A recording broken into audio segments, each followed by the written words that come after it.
This video is brought to you by Miniature Market. Thousands of board games, miniatures, and paints, discount prices at miniaturemarket.com.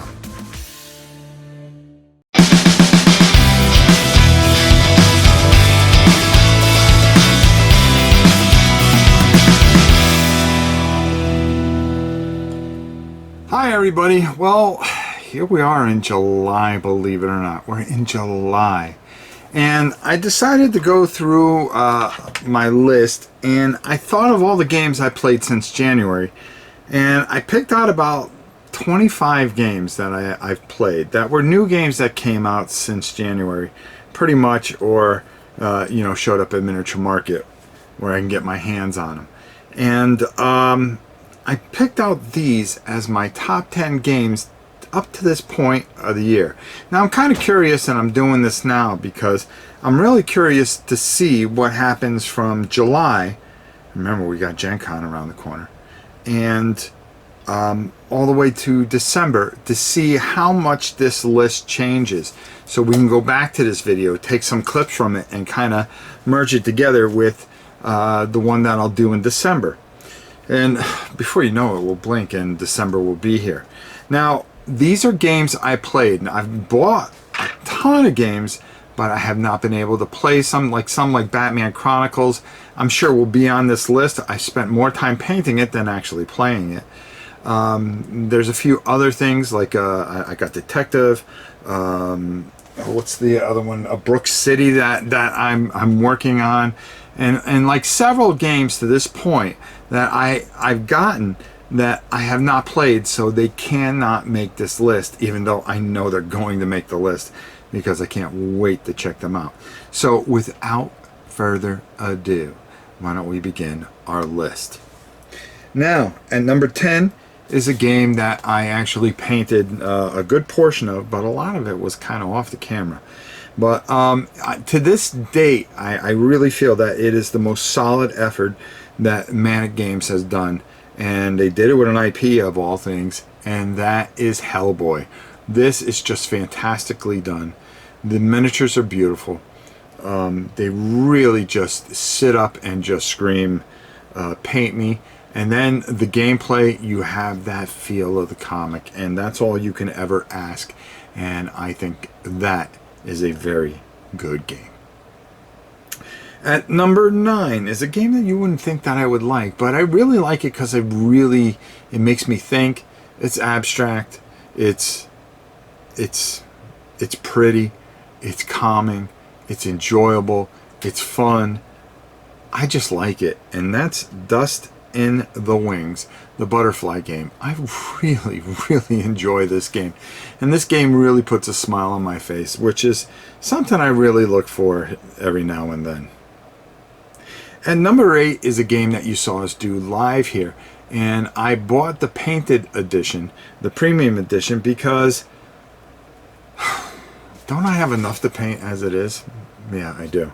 So when I got to the table, Dungeon of the Mad Mage, and I played a couple scenarios of it, I was absolutely thrilled with it. It falls in line of all the great box games that have come out from these Dungeons and Dragons box sets.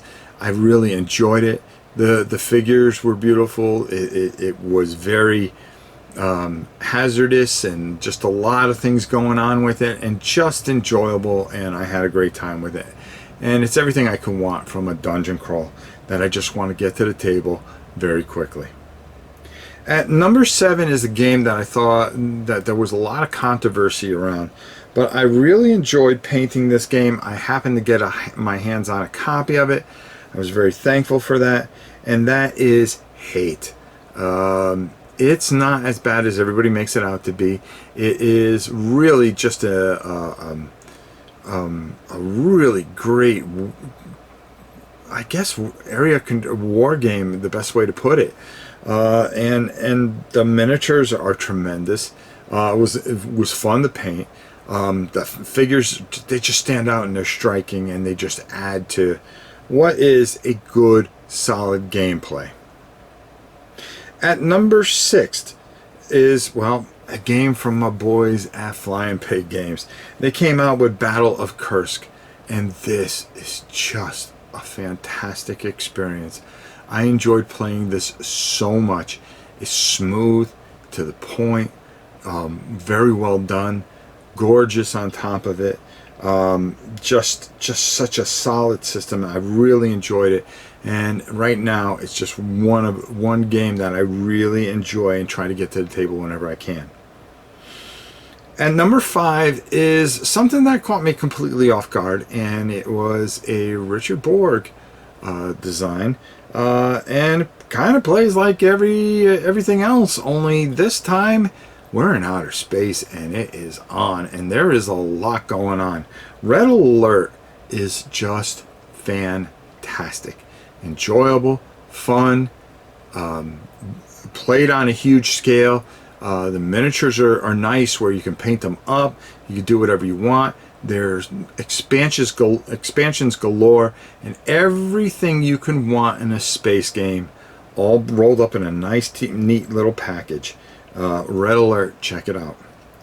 These next 4 were just so hard, because each one is special in their own way. At number 4, and I hate even putting it here, but Daria. I really love this game, and I'm looking forward to the second and third acts. Gorgeous to paint, fun to play, a lot going on there. I just really enjoyed this game, and it was just such a wonderful experience to play. I really suggest, if you have the chance to get this is a must-have, and get it on Kickstarter. I believe it's been funded 10 million%, but don't let that stop you. Go out there, get this masterpiece. The guys have done a wonderful job with this.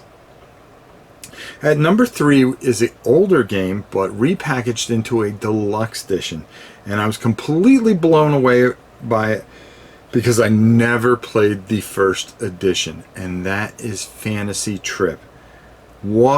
I had so much fun playing that live, and doing that for you. I made up a whole story for it. I thought it was fantastic. It was wonderful.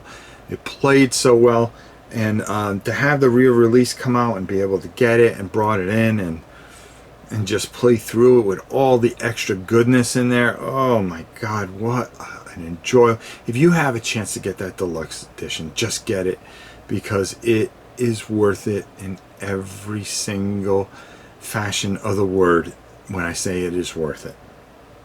At number 2 is a game I played recently and I really enjoyed, and I took it on a good friend's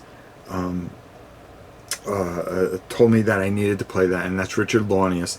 And when he tells me to go play Journey to Middle-earth, I picked it up and I played it, and I played the first scenario, and then I wanted to go to the second and the third and the fourth, and it is just it was more, I thought it was just another game that didn't really, I didn't see dice in it and stuff like that, and I was kind of, for what was in there, I just didn't expect what was in there to be as fantastic as it was, and what an experience it was.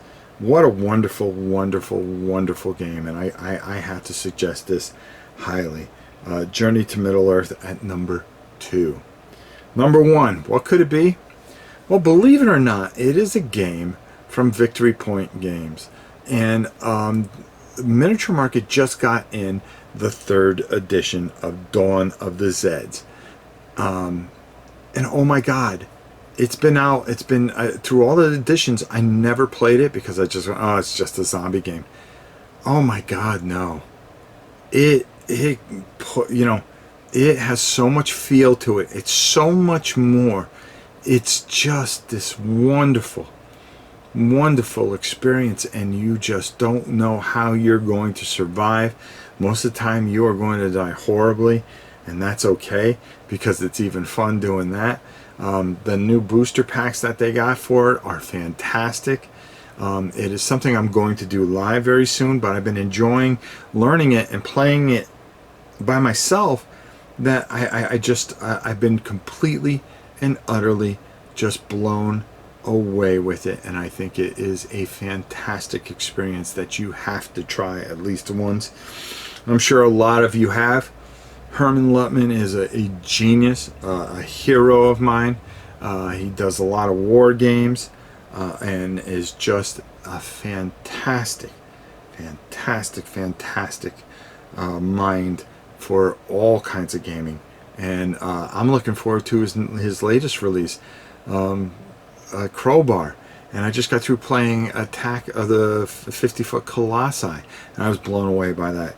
So just getting to know him on a personal level, and then playing this game, I was just blown out of my seat. That's the best way to put it. Dawn of the Zeds, at my halfway point, is my #1 game of the year so far. All right, are these going to stay where they are? Probably not. No, I doubt it. I think there's going to be a big shakeup here, but we're in July, first week of July. So now let's see what happens. Let's see what changes. Let's see what flows. We don't know. There's only one way to find out. We have to finish out the year, Gen Con, and everything else, and see what we get blown away by.